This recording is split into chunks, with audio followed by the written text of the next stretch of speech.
My name is Jordan Heath Rawlings. I'm on a mission to help Canadians navigate their finances. Join me on In This Economy as I help you understand the systems behind your money problems so you can finally start thriving even in these unpredictable times. Listen to In This Economy at the Frequency Podcast Network or wherever you get your podcasts.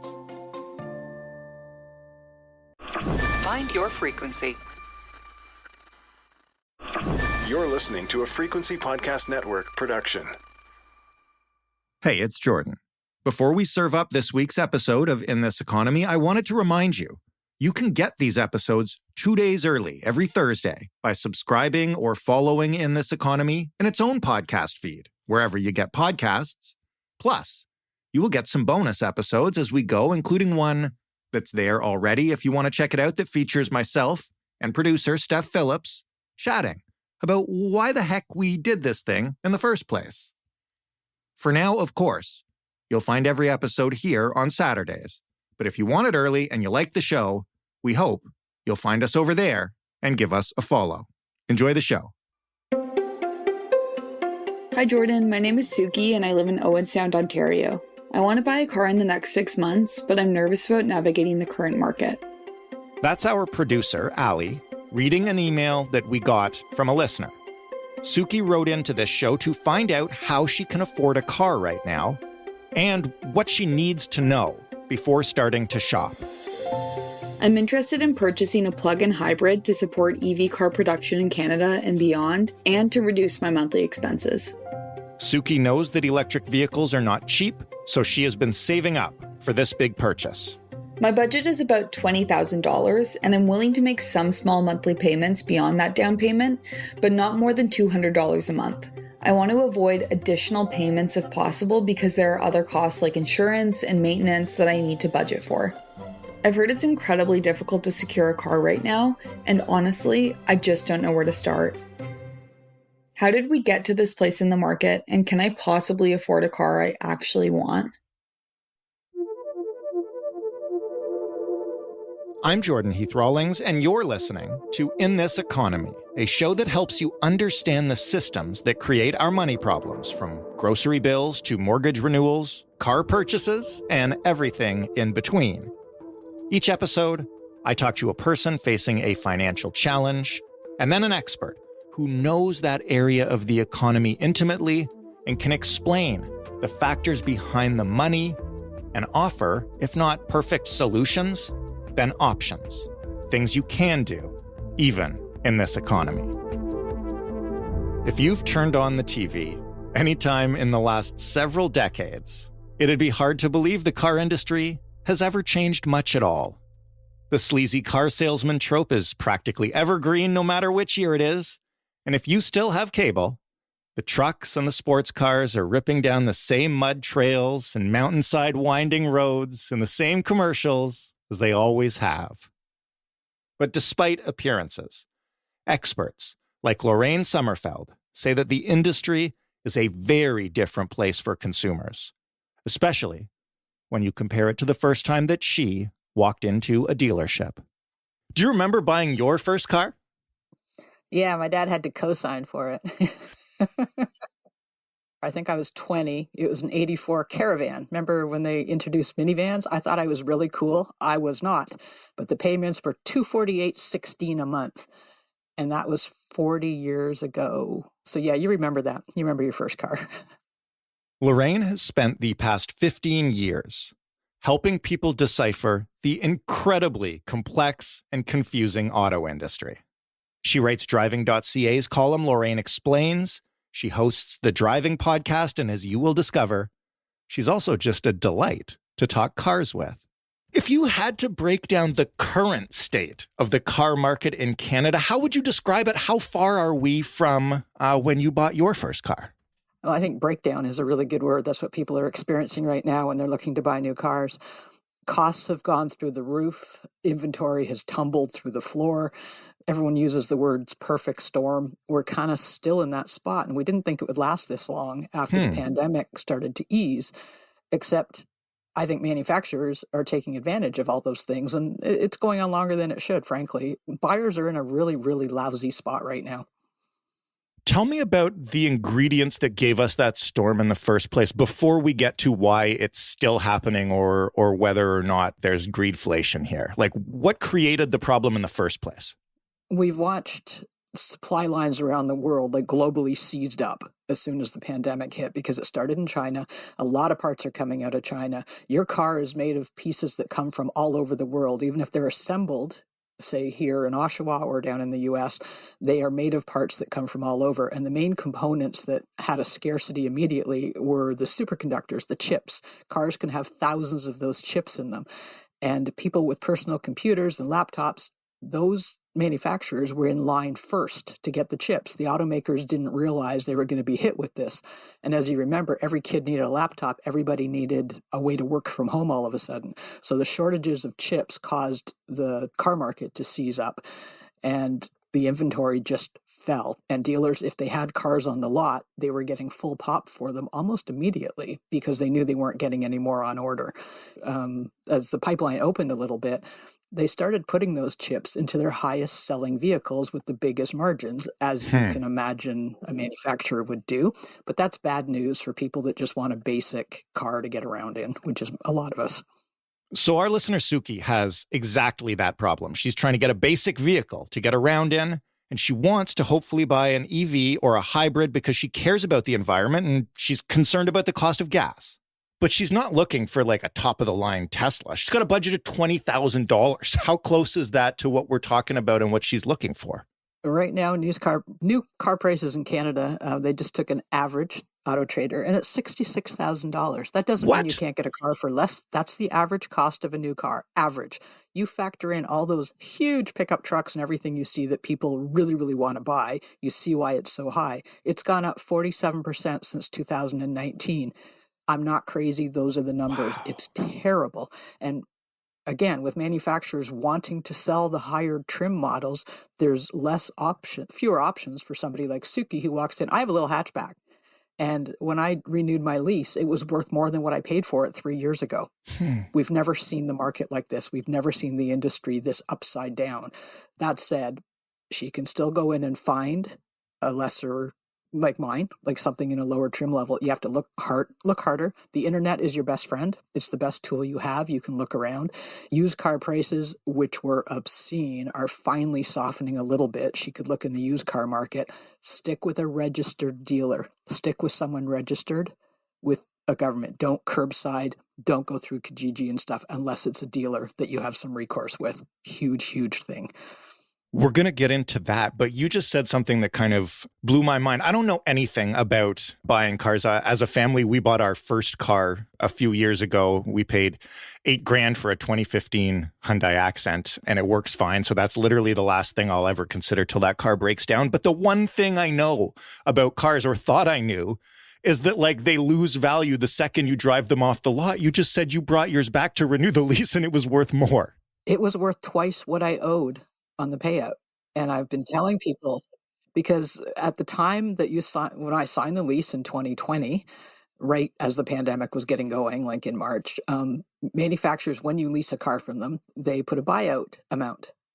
And they say, when you return it, if you want to buy it, that will be the amount. So they're kind of looking into the future. And this is all leases. And usually when you take the car back, they try and ding you left, right, and center. It's like, oh, the tires don't match. Oh, we found a scratch. And they bite all that back off what, you owe on it. This time around, they want their hands on those cars because used cars have never been worth so much. And so they're coming at people, and most dealerships are giving money back. When you turn in your lease, they're giving you cash because they know it's worth more than that buyout amount. And mine was worth double what the buyout amount was. And they knew I wasn't giving that car back. So, has there ever been a time like this before in the auto industry? You've been in this industry for a while.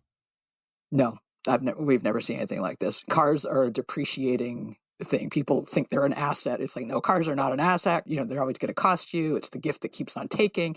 Not now. Now, actually, I've told people, if you have a second car you're not using, if you're working from home, now's the time. The last couple of years, sell it. You'll never get more money for that car. People are getting more for cars than they paid for them. Who has ever said that? Like, that doesn't happen. It's happening. And new cars are costing the same as used cars. Someone goes in to get a used car and they find out a new one costs the same. It's crazy. It's crazy times, and dealers are taking full advantage of that. And if someone says, well, I don't want to spend that much, I don't want that trim level, they go, someone else will buy. Huh. Yeah, it's not nice.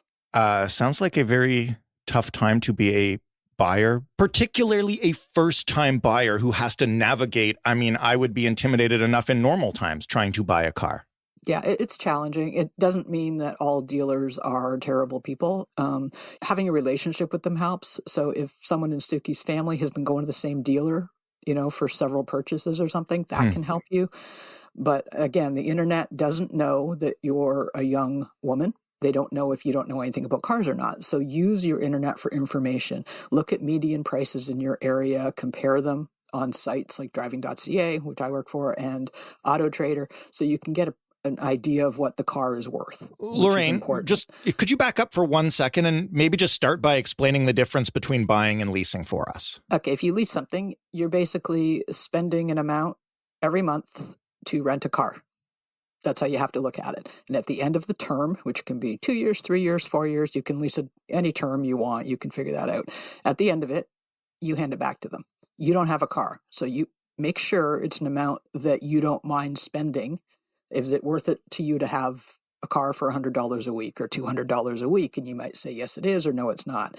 Understand, though, that those prices have gone up too. People traditionally went into leasing if it was business and they were rich people or businesses were writing it off, or people who said, if I buy it, it's $800 a month. If I lease it, it's $600. And that was a trap a lot of people fell into. And they end up at the end of 4 years holding nothing. So be very cautious if that's not something that you're comfortable with in your budget. At the end of that term, you don't have anything. So if you like having a new car all the time, it might be for you. It might be a cheap way to keep you in a new car. And there's some seniors, I say, this is to keep warranty and to have, no hassles. It might be a great idea to do that.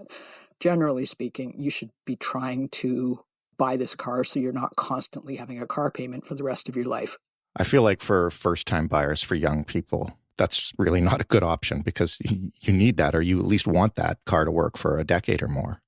And cars they're better built than ever. They're safer than ever. You should be able to put a lot of kilometers on a new car, maintain it, take care of it. You should be able to do that. So if there's a way, buy as much car as you can for your budget and then take care of it. But they were going to try and push you into a longer payment period, a longer loan period. That's their job.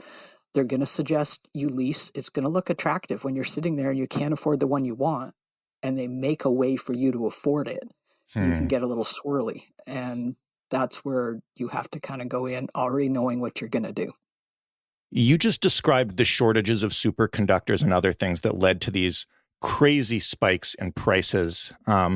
Again, I'm no auto industry expert. I know, because I am an electronics geek, I know that demand has eased, or at least there's a lot more supply available. Started happening maybe a year ago, maybe even a little more. So let's get into why prices are still like this. Inventory rates for cars in Canada has still not rebounded to where it was. It's coming back. No province is back up to where they were. Things are moving. Things are coming through the pipe. They're getting inventory. They're getting deliveries. Inflation came along right when the storm was settling a little bit. Interest rates jacked. And interest rates, again, you have to factor that financing into the cost of your car if you're financing it. And it could double the price over 6 years or however long the term is that you take. Consumers have to be really smart and look at the big numbers, even though it's scary. Look at the whole thing, because otherwise you're spending $70,000 on a car that's worth $35,000. A quick sidebar here. This is for those getting their first car as well as anyone looking to trade theirs in for something new. Taking on negative equity, as Lorraine said, essentially means that you owe more money for the car you're driving off the lot than that car is actually worth. That could be because you didn't finish paying off your last car loan, or even because a salesperson is convincing you to get a bunch of add-ons. Okay, we'll go back to Lorraine. Negative equity is a massive problem. You're in a car that you owe on the last car, and you've rolled it into a new car loan. And it's legal in Canada for them to give you a car loan that's 120% of the vehicle you're buying, so that you can buy extended warranties and fancy mats and stuff. It's predatory. It's not good. And you have to be smart. You're a consumer. You have to arm yourself and know what you want to do. So someone like Suki, anybody buying their first car, never been to a dealership, probably has those ideas in their head about car salesmen, thanks to stereotypes. And what do you tell those people? What should they be on the lookout for when they walk into a dealership? You know, can they trust that salespeople have their best interests in mind? Are salespeople working on commission? What do you do here? What's the actual lay of the land? When you walk in a dealership, the first thing a sales rep, they'll come up to you and they'll say, how much do you have to spend a month? No. Don't buy a car by the month. Buy the whole thing. If your budget's $20,000, don't get them to break it into a monthly thing, because all they'll do is say, well, that's not enough. But if we go to a 7-year loan or an 8-year loan or a 9-year loan, and that's how they shoehorn you into a car you can't afford. So don't be pushed off with a monthly amount, and they will focus on that monthly amount until they grind you down. Don't let them. You have a number. Stick with that number. There's charges on top of that. We can talk about which ones are fair and which ones aren't, but stick with that number. They are working on commission. There are some snakes and sharks. There are some very good people. Again, if you know anyone who has some good experiences with a local, the same way you find a mechanic or a doctor. So talk to people that you know in your families and friends. I've got an awesome car salesman I've dealt with for 20 years. I send him so much business. I know that he's not going to rip anybody off, because it would just, seize up a pipeline for him. But a consumer needs to know what their budget is and what they want. And again, go online and do the research. Suki wants, she said, plug-in hybrid or an EV. Not going to happen on a $20,000 budget. Not at all, eh? No, an EV, and plus wait. Like the wait times on EVs are insane, because, people want them. That said, there's a lot of them. She would receive a federal rebate up to $5,000 on that plug-in or on the electric. So investigate where the rebates would come into play. That can bring your price down as well. Some of those rebates can be on used vehicles. So you might get a partial rebate on a used one, but use designated sites, use places like AutoTrader, like driving.ca that are accredited, and check out price ranges where you live. And 20,000 is, I like that number because I like a little car. I have a little hatchback, but going to have to do some research. Probably not looking at new on a hybrid. Yeah. And there's like the prime hybrid, the RAV4, which is there's 5 to 8 year wait lists. Oh man. For new. She walks into a dealership with $20,000. Let's assume that this is not a dealer that's trying to rip her off. Okay. She walks into a new car dealer with $20,000. What are they going to say? They're going to try and get her to turn that into a down payment is what they're going to do. They will want to sell her some financing because they make money on that financing. Because interest rates are high, I would suggest Suki talks to her bank first. She might be able to get a better rate through her bank. But if not, deals are starting to come back a little bit. She might be able to get a preferred rate from a dealer. And even it's called tied financing, and it really stinks. It's not very moral, if you ask me. They can force you to take their financing, and a car loan is open. So if you have a car loan, you can pay it off anytime without repercussion. You don't have to pay it. It's not like a mortgage. So what she might end up doing is, if the only car she can get that's in stock and has full warranty and it's new, but it's $25,000, she might finance that $5,000. Let them have their loan for a few months and then pay the thing out if she can, or just pay it until it's off. She's at a pitchy point for the kind of car she wants. But again, talk ahead of time to people and know what the car is worth. If you're going used, make sure it checks out with a Carfax. And again, a registered dealer will do all this stuff for you, which is good. $20,000 might turn into a down payment instead of a car thing, unless she can find a decent used one.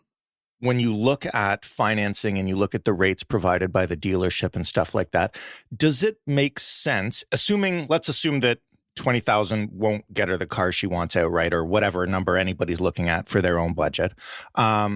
Does it make sense to go to your bank and use a line of credit to secure that money and just buy the car outright and then pay your bank back so you don't have to get involved with the dealership?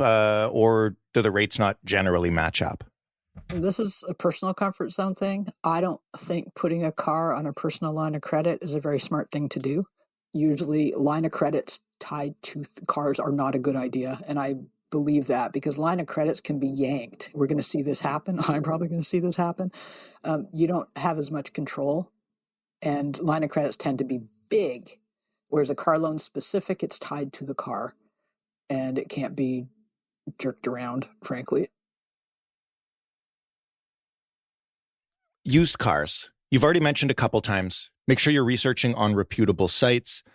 What is the best route to go when you think you've got an idea of a few kinds of cars that would work and you think you have an idea about what they should cost? What next? Drive them. We're getting away from test drives, and it's a really dumb thing because every time. Why has that happened? What don't we buy online already? Now we buy cars online. People are used to that.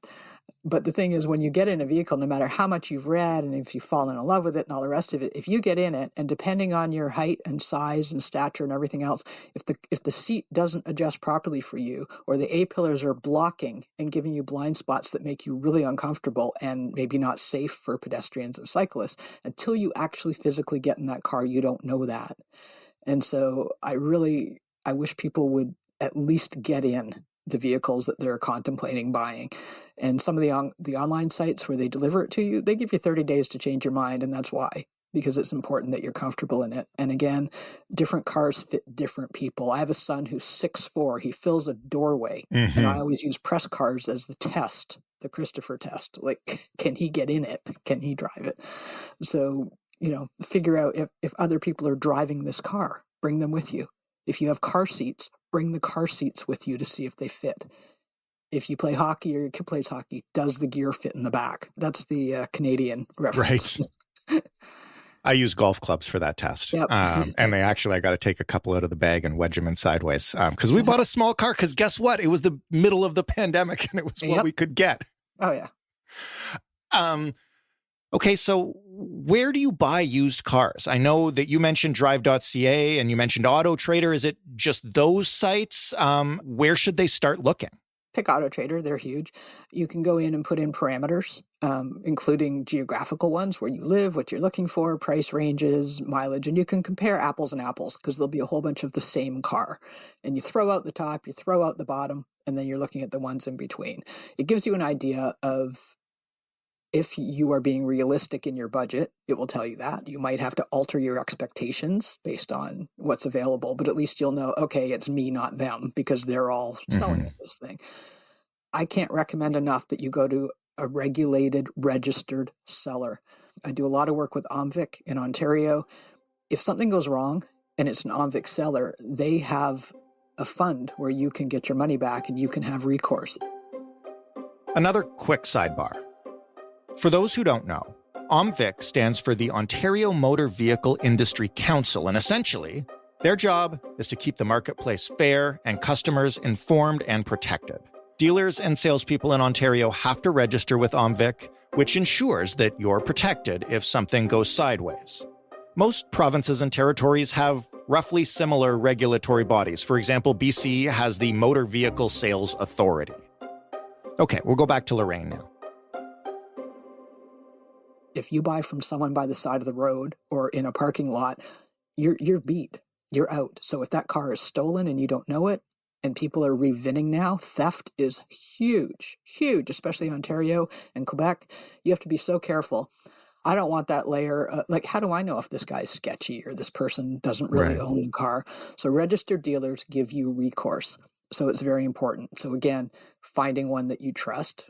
All dealers sell used cars as well. If there's someone you can trust, they make more margin on those. Mm-hmm. So you can know that. And a lot of people will go, well, but ask around. If someone's grandma's ditching their car or someone's going from 2 cars to 1 car, ask in your networks if anyone's looking. Because I'm telling people to unload cars now, they can get the most for them. Right. But that's another way you can come across. Might be a dumb question. How do I know if a dealer is registered and reputable? There's certificates right when they go in Ontario. they have to be registered with omvic, and there's Used Car Dealer Association as well. It'll be stickers on the door, and on a contract here, there's an omvic line, $10. That's the funding they get because they are not funded by the government. So on a sales contract, it says omvic $10, and that goes to them. So so any dealer you drive by or see, they're all omvic. Every salesperson is certificated, which is not a word, by omvic. So that gives you recourse, and you have to do it. If you just call up someone on Kijiji because they're running a car and they don't say they're a dealer and they meet you in a parking lot, that's not a registered dealer. Right. Stay away. Can you bargain for either a new or a used car on the spot when you show up at the lot? Used to be able to. Everything's been selling at over list now since 2020. Right. We're starting to see some movement in some deals. Mostly it's going to be on interest rates because they'll go there first. It's still a seller's market, very much so, and I'm not going to kid anybody that. And the other thing is, if you absolutely batter someone to sell you a car for $100 over cost, they're not going to be real happy dealing with you later. You want someone on your side when warranty stuff goes sideways. What's the difference when it comes to buying used for hybrids and EVs? Is there any difference in terms of what you should check for, what you should know? Batteries are the big deal. Batteries cost a lot of money. If you're buying a used EV, most people are getting a little bit jumpy about, okay, battery has an 8-year warranty on it. I'm buying a 6-year-old one. Is it going to cost me, there's horror stories, $30,000 for a battery, $18,000 for a battery. So ask those questions. Go to the manufacturer's websites. Ask them questions as well. There's deals to be had. We're going to see EVs as they come into the market, also coming into the used market. That's normal. That's part of the system. I wouldn't buy a hybrid or an EV used except from the person or dealer that specializes in that brand. What other costs are associated with purchasing a car that Suki should budget for, that she should be prepared to pay on the spot? Like if we're looking at a car that's $18,999 on the ticket. What does that add up to after all the fees are included? And then what else should she be budgeting for in the months to come afterwards? Depending on what province she's in Ontario, the advertised price anywhere online, on a sticker on the car, anywhere, that price has to be the price except for taxes and license. Now, what's happening in our greedy times is a lot of tide selling. You're going in and they're saying, well, we already did undercoating on it, and we already did tinting, and we already have tire protection. You have to pay that stuff. It's already on the car. Those are things you probably don't want. And if you do want them, it's because you did research and decided you wanted them. It should be up to you, not when you've been trapped in that little airless room and they batter you into taking things. Don't let them do that to you. I mean, you have to go in that room, but know ahead of time what you want. So sounds like a hostage situation. You're not making this sound a ton of fun, Lorraine. You know what? But if you're armed, think about if you're a hostage and then you go, aha, I have information as my weapon. So nice. You can do that. But there's a ton of stuff they're going to try and sell you. And lately they've been just doing it to the car already and saying, take it or leave it. But when they sit you down at just the desk, they'll go, okay, here's anything that says fee or $500 for this or something, like all these weird fees, highlight them and actually don't sign it. Get them to write it all up, go home and read the whole thing. And then go back and go, okay, I read this. I'm in Ontario. You can't charge me this, and this. Like, this is crazy. And they're going to tell you need tire protection. And they'll go, Suki, if you bark the wheel and it gets all broken, it'll be replaced. You don't need tire protection. That's a scam. So don't do that. And sorry, dealers listening to this, but we all know it. You might want heat protection panels. I mean, I have them on mine because I drive at a gravel road at the cottage. So having that stuff on it. Rust protection, I do that on my own. They send that out to be done. You can go out and do it yourself. Winter tires, that's a real thing. And sometimes if you're financing a vehicle, it makes sense to factor in winter tires at the time. Because, otherwise 6 months later, you got to go fork out $1,000 and you're going, but winter tires are great. You need them. And your tires should last you 4 or 5 years. If you've got winters, they're going to last longer. Insurance, I'm sure Suki will talk to her insurance company before she signs a contract to see how much her insurance is. Different cars have different rates depending on their theft and stealability. So you have to do that. Open the gas door and see if it's high octane fuel or normal. That will cost you a ton more at the pump. And a lot of people don't realize, oh, I'm so excited. I got my new Mini. I love it. And they go, it's high octane. So that's something to check for.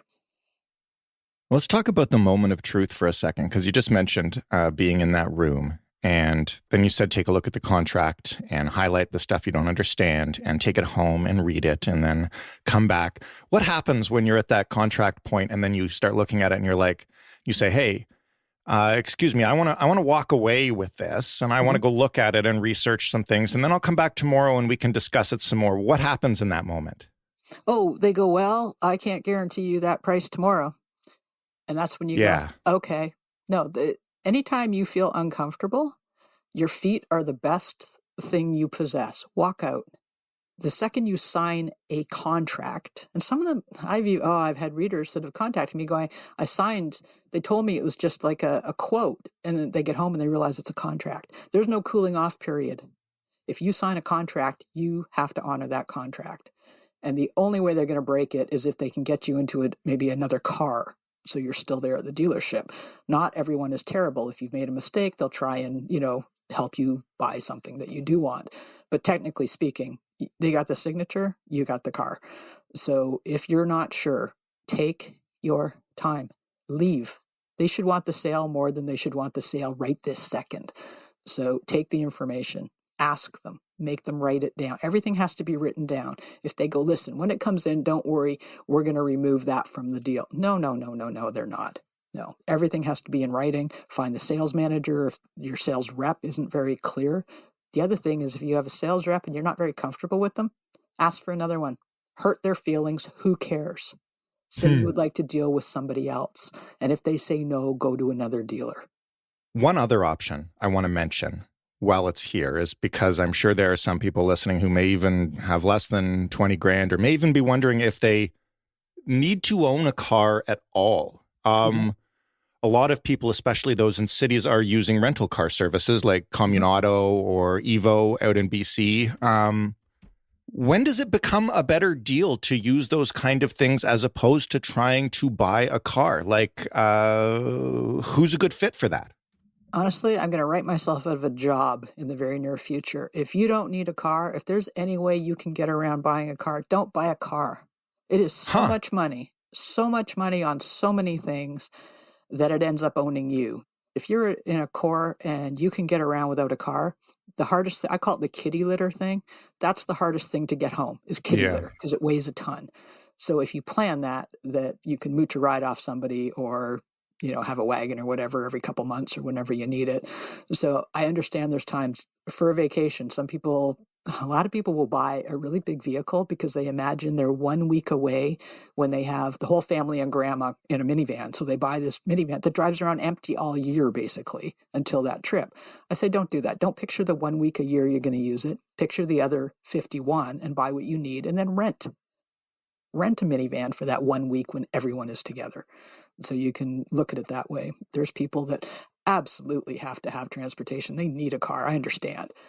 So there's zero coming from me on that. But if you have the opportunity not to, and this is when students graduate and if they start working in a core and they don't have a car, if they don't get used to a car, they're probably not going to be as fast to run and get one because there's a lot of money every month. Once you bought a car, and we're assuming now that Suki and others haven't just listened to what you had to say and just turned this off already, fine, I don't need one. Let's assume they do. Are there any other ways for someone like Suki, who's going to blow a huge chunk of money on this car and will probably feel pretty poor afterwards, to keep costs down once you've got it? Maintain it. Maintenance is so much cheaper than repair. Get a tech that you trust. Take your owner's manual and put it in the bathroom. It's the only place you'll read it. Read it. You will learn a lot about your car in that manual. Just the way you don't know how much your phone can do in your computer. It's the same with your car. So read the manual. I would say get a dash cam which I know sounds a little crazy, but you can get one for like $100, $120. A dash cam will babysit your car when you're not in it. And for insurance, it can be, if somebody hits your car, like a hit and run, a dash cam can capture that. You show that to your insurance company, they know you're not at fault. The difference between an at fault or a not at fault can be astronomical on your insurance premiums. So a dash cam is a little bit of like a buffer, or get out of jail free card, especially for insurance companies, because it takes away all the questions. Yep, someone came down and clipped my car and wrecked it. You won't get dinged for that, and your car will be repaired. Lorraine, thank you so much for this. I feel empowered. I feel like I want to go out and haggle with some sales reps and walk away. Just know what you want. That's it. Thanks again. Thanks, Jordan. I'm really grateful that Lorraine could share her insights and tips and wisdom with us, and I really think we could have used them when we were buying our first car. Just to summarize here as we wrap up, if you want to get the best possible deal for yourself on a car in this economy, here's what you do. First, just know your numbers. How much do you have to spend on a vehicle? And what can you afford to spend up front? And what monthly payments can you make work on top of that? Like Lorraine said, these are not assets in the long term, so make sure that you're happy with the car you're getting now for the price that you may still be paying for it down the road. Second, avoid buying by the month or leasing long term. The best thing to do financially is pay up front for as much of the car as you can possibly afford. Dealerships will back you into drawn-out monthly payment plans until suddenly you're locked into a 7-year contract for a car you couldn't afford in the first place. If you don't have enough for an upfront payment, Lorraine recommends skipping the car salesman's deals and going to your bank. Ask them about a car loan and what kind of payment plan they can set up.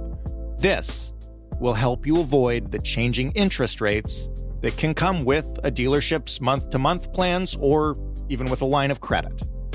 Third, if you need a used car, stick with a registered dealer. This isn't complicated. Don't shop curbside or through Kijiji unless it's with someone that you already know and trust. If the car you've purchased is faulty or isn't a good fit, you'll be very glad you did that. Finally, remember, before you hit the lots and the sites, do your research. If you've got a specific brand and model in mind, look into what it typically sells for and what other people are saying about mileage and durability. If you've got more questions about it, try reaching out to the brand yourself. If anyone you know drives a car like that, sit them down and ask them about it.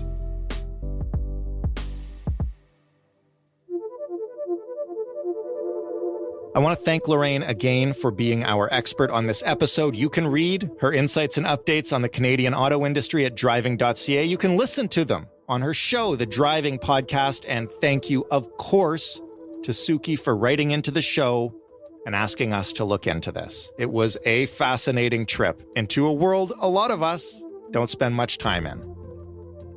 If you'd like to share your problems with us, you can email us at hello@itepod.ca, or you can call us and leave us a voicemail. The number is 416-935-5935. We don't need your real name. We do need your real numbers. You can find us on social media. We're on Instagram and TikTok at InThisEconomyPod.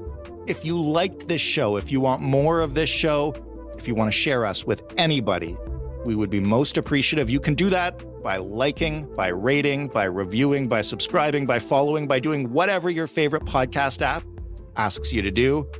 I'm your host and executive producer, Jordan Heath Rawlings. This episode was written and produced by Ali Graham. The sound design was done by Ryan Clark, and the story was edited by Stephanie Phillips. Mary Jubrin is our digital editor.